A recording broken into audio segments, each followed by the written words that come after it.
Sahod ko, nilimas ng nanay ko. Hindi ko alam kung paano ko sisimulan ang kwento ko. Hindi ko alam kung makakayanan kong ilahad ito sa inyo.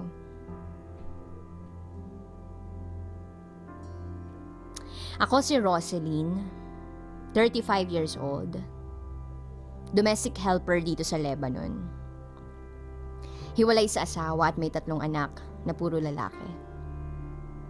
Si Lester, 11 years old, si Louie, 9 years old, si Lemuel, 7 years old. Nasa elementary sila lahat ngayon. Hindi ko man gustong iwanan sila kasi maliliit pa lang sila. Pero kailangan eh. Inihinto na kasi ng ama nila ang suportang pinansyal mula nang umuwi siya galing sa Saudi. At ibinahay yung kabit niya. Hindi na siya umuwi sa poder namin kaya naisipan ko makipagsapalaran na rin dito sa ibang bansa. Iniwan ko ang mga anak ko sa kalinga ng nanay ko. Sa bahay ko pinatira si nanay para may mag-monitor sa mga bata at mag-maintain na rin sa bahay ko. Usapan namin na kada buwan, pagkatapos ng deduction sa sahod ko, bale 3 months after kong makarating dito, magpapadala ako ng buong sahod ko para sa mga bata at para na rin sa kanya.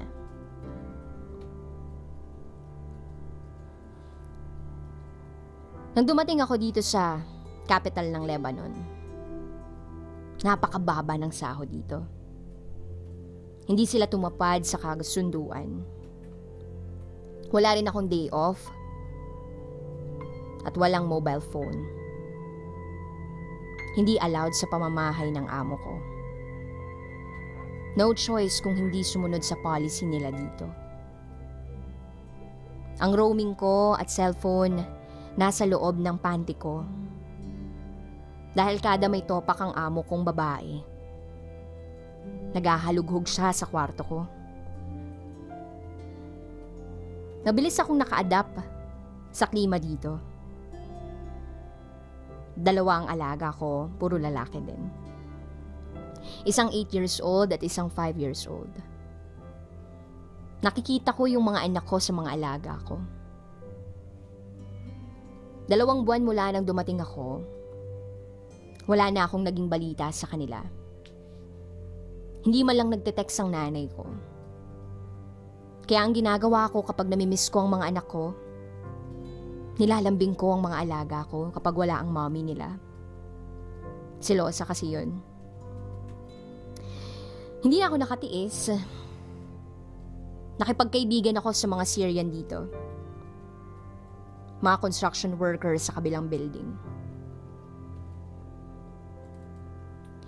Hindi man kami magkaintindihan dahil hindi sila marunong mag-English. Ayos lang. Salamat sa sign language at naiintindihan nila ang mga sinasabi ko. Kahit halos tango at ngiti lang ang isinasagot nila sa akin. Kada wala ang amo ko, pumupuslit ako at nagpapabili ako ng kalam o prepaid card para matawagan ng mga anak ko. Ang teknik na yan ay natutunan ko sa isang Pinay na nakausap ko nang minsang isinama ko ng aking amo sa isang restaurant. Wala pa akong sahod noon. Pero nagkakapera ako dahil iniipon ko ang mga barya na pakalat-kalat sa kwarto ng mga alaga ko. Then Pasko na nang makausap ko ang mga anak ko. Tuwang-tuwa ako nang marinig ko ang mga boses nila. Ang bunso ko na magli5 taon pa lang noon, umiiyak, nakikiusap na uwi na daw ako. Nabigat ang dibdib ko ng mga oras na yon, hanggang matapos ang usapan namin na puro pangako. Ang mga anak ko ang siyang naging inspirasyon ko kaya laging magandang mood ko. Kaya naman, unti-unti ko na ring nakuha ang loob ng mga amo ko. Buwan ng sahod ko nang kinausap ako ng amo kong lalaki. Ano man daw ang need ko, magsabi lang daw ako sa kanya. Kaya nagtry ako na magkunwari na may emergency at need ko mag-cash advance. Hindi na siya nagdalawang isip. Tinanong niya ako kung ilang buwan ang hihiramin ko, kaya ang sabi ko kung pwede sana 3 months advance. Hindi siya umimik. Bagkus pumasok siya sa kwarto niya at kinuha ang attache case niya, pinapirma niya ako.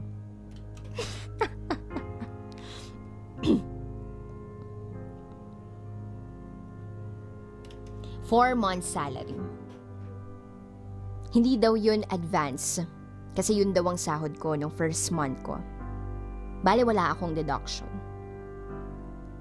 Mabait daw kasi ako, kaya gift daw niya yun sa akin. Masaya talaga ako. Sobrang pasasalamat ko. Sabi ng amo ko, don't worry. If you're good, I'm good.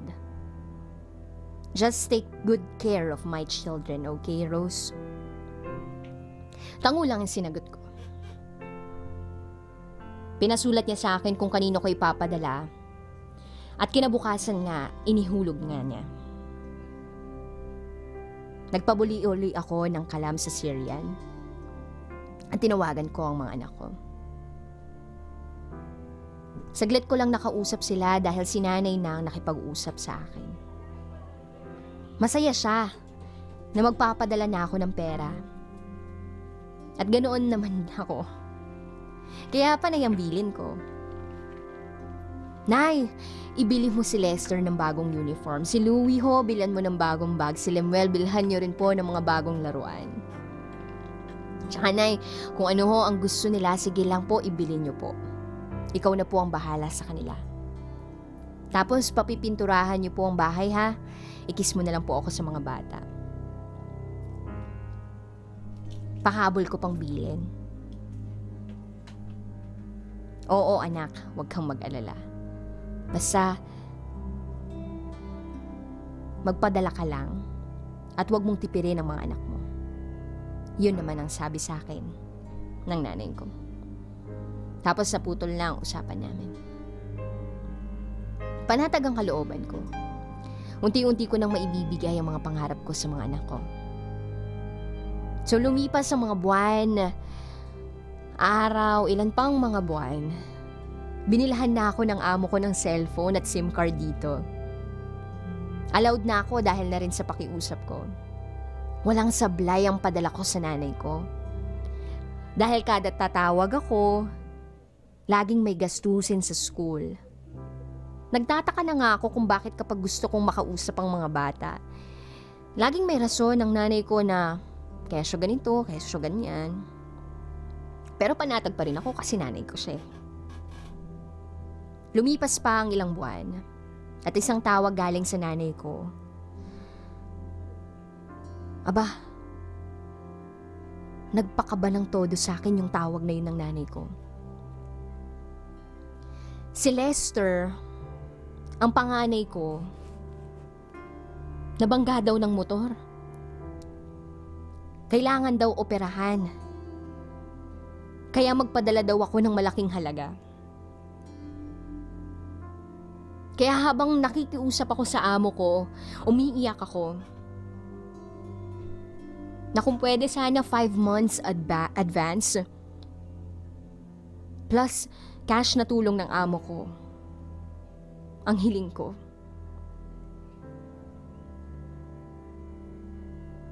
So tinawagan ako ni nanay. Sinabi ko na magpapadala na ako. Saglit lang kami nagkausap. Kinabukasan hindi na ako mapalagay. Kaya ako naman ang tumawag. Ayos na daw si Lester. Nung sinabi sa akin yun ng nanay ko, para ako nabunutan ng tinik sa dibdib ko. Kasi hindi ko talaga mapapatawad ang sarili ko kung papaano ang mga anak ko. Paglipas ng 1 linggo, wala na ako naging balita. Hindi ako mapakali sa kagustuhan kong malaman ang kalagayan ng anak ko, tumawag uli ako. Si Lester ang nakasagot. Kinamusta ko siya. Tinanong ko kung ayos na ba yung operasyon niya, masakit ba sa kanya, meron ba siyang iniindang problema. Ang sagot ng anak ko, Mas, sinong inoperahan? Wala namang may sakit sa amin. Ma, kailan ka uuwi? Si Lola laging nasa Madyungan. Lagi niya kaming pinapalo. Hindi nga kami nakakapasok sa school eh. Kasi ayaw niya kami bigyan ng baon. Uwi ka na ma, please. Hindi ko na pinatapos at pinutol ko na ang tawag na yun. Habag na habag ako sa pakiusap ng anak ko. Natulala ako. Hindi ko pansin. Umaagos na ang mga luha sa mata ko. Parang pumipiyok ako na hindi mo maintindihan. Hindi ko alam kung ano bang sasabihin ko. Biglang lumakas ang kaba ko. Natatakot ako. Ayoko maniwala sa instinct ko. Isa lang ang naisip ko at gusto kong malaman ng totoo. Kaya tinawagan ko si Abigail, ang kumare ko. Timing at nagring. Kinamusta ko siya at hindi na ako nagpatumpik-tumpik pa. Tinanong ko ang kalagayan ng mga anak ko. Ang sabi niya, Naku Mari, di sana ako mangingialam pero alam mo naaawa rin ako sa mga anak mo. Alam mo si nanay mo. Bla bla bla. Marami siyang sinabi. Lahat yun pumasok sa kote ko. Iyak ako ng iyak. 6 months na lang, tapos na ang kontrata ko. Wala akong pera, ni isang kusing sa bulsa ko. Ni $1 wala. Pinadala ko na ang lahat. Pagkatapos ng tawag ko na yun kay Abigail, nagbago na ang mood ko. Lagi na lang akong tulala. Hindi makausap ng matino ng mga amo ko. Nag-aalala sila at panay-panay ang tanong sa akin sa kalagayan ni Lester. Wala akong maisagot kundi tango o iiling lang. Tumatawag at nagde-text ang nanay ko pero hindi ko na pinapansin. Tanging dasal na sana na ingatan ni God ang mga anak ko hanggang matapos ang kontrata ko. Hindi na ako nagpadala dahil wala rin naman akong pondo. Pinapanatag ko na rin ang isip ko kahit gabi-gabi. Para na nga akong lukarit sa kwarto ko. Then after 6 months nakauwi na ako. Walang nakakaalam kahit sino. Ang dala kong pera, sahod ko for 1 month. At extra cash na gift ng amo ko. Kasi naaawa sila sa perang madadala ko. Araw ng Sabado walang pasok. Dumating ako sa bahay namin. Bahay na walang pinagbago noong ako'y umalis.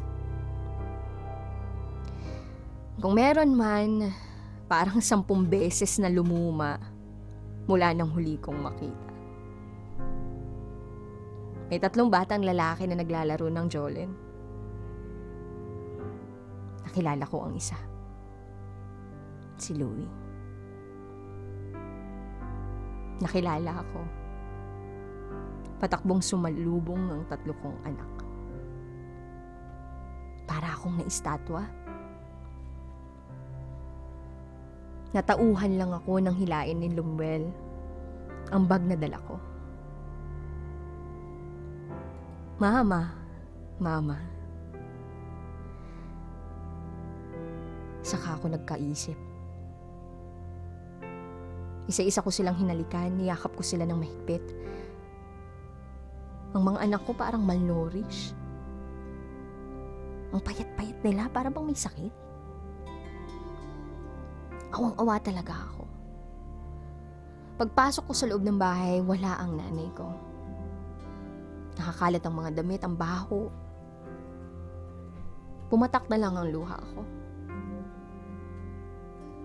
Maya-maya ang sabi ng anak kong panganay, Mama, penge pambili ng Pepsi. Dumukot ako ng 20 pesos. Pagbalik niya, may dala na rin siyang tinapay. Nilantakan nilang 3. Laglag ang balikat ko sa tagpong yun. Naaalala ko kasi kung ilang tinapay ang tinatapon ng mga alaga ko. Kasi nagsasawa na sa ganong klaseng tinapay.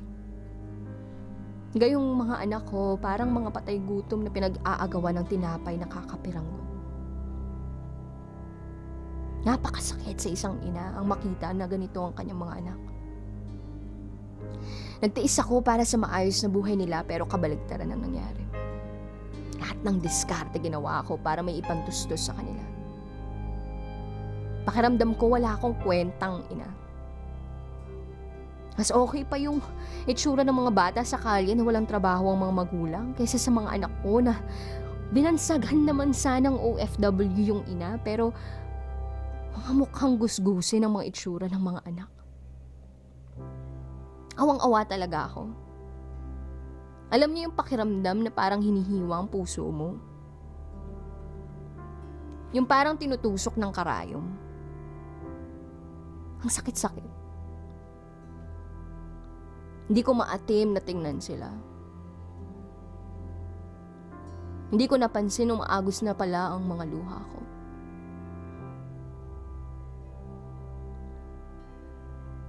Natouch ako kasi pinunasan ng bunso ko ang luha ko.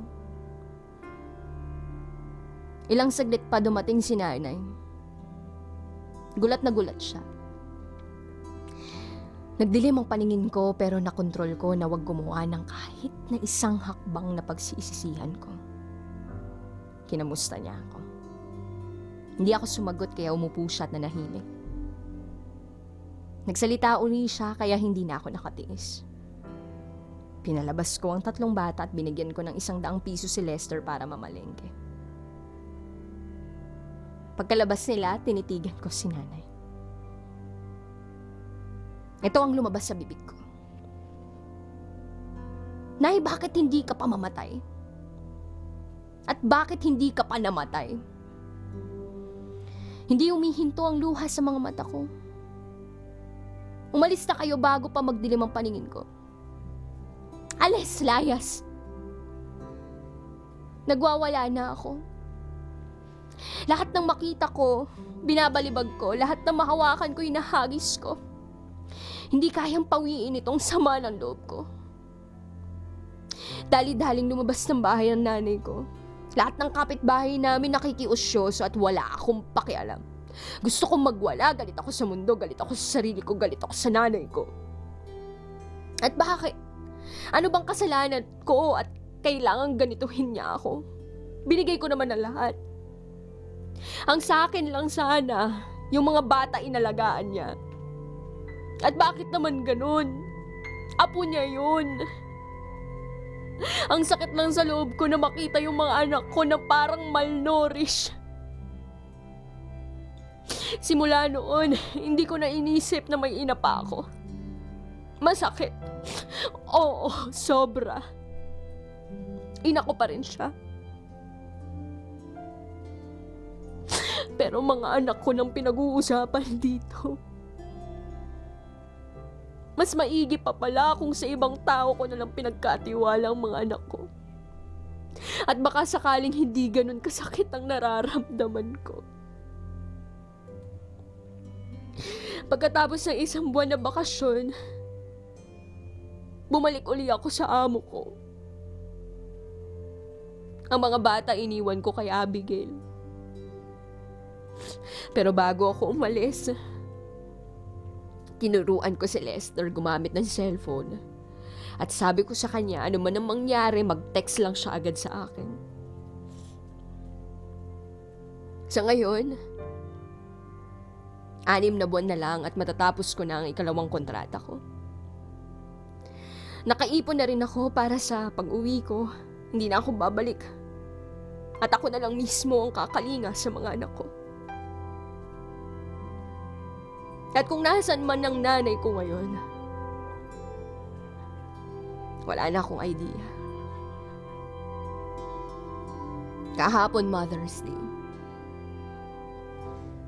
Wala na akong kinikilalang nanay. Siguro Happy Mother's Day na lang sa akin. Pilit ko na lang siyang kinakalimutan na minsang nasilaw siya sa pera ko. Ina rin ako. Yung pera kong yun pinaghirapan ko para sa kanila ng mga anak ko.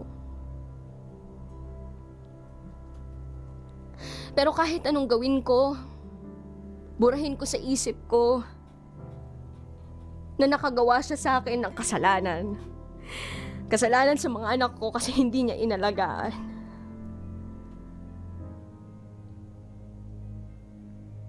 Wala eh. Galit pa rin ako. Gustuhin ko mang burahin sa isip ko ang katotohanan na ang sahod ko nilimas ng nanay ko. Hindi ko magawa.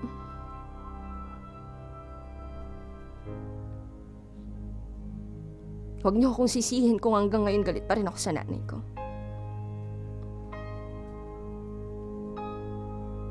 Sa mga nanay dyan, Happy Mother's Day. Para sa akin, Happy Mother's Day. Gagawin ko ang lahat para sa mga anak ko. At gagawin ko ang lahat para hindi ako matulad sa nanay ko. That secret file was sent to us by Roslyn. Si Roslyn na domestic helper sa Lebanon. Nag-iwan ng 3 anak sa piling ng kanyang ina pero binaliwala lahat ng nanay niya ang pinadala niyang mga pera. Galit siya ngayon sa nanay niya. Masisisi mo ba siya na magalit siya sa nanay niya? Kahit sinong ina na makita ang ganong klaseng pamumuhay ng anak niya, magagalit talaga. Na para bang nagtatai lang siya ng pera. At nakakalungkot lang isipin na gagamitin ng sarili mong ina ang rason na naaksidente ang apo niya para lang makapagpadala ka ng pera. Such a shame. Ang sakit-sakit sa dibdib. Kahit wala ako na may ganitong klaseng storya. Excuse me, hindi ko na kaya. Ngayon tumutulo po yung sipon ko. Kasi hindi ako makapaniwala may ganong klaseng tao.